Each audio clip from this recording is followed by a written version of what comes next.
والسماء بنيناها بأيد وإنا لموسعون والأرض فرشناها فنعم الماهدون ومن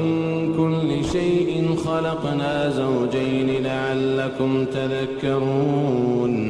ففروا إلى الله إني لكم منه نذير مبين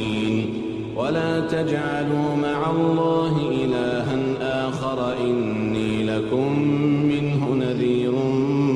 مبين كذلك ما أتى الذين من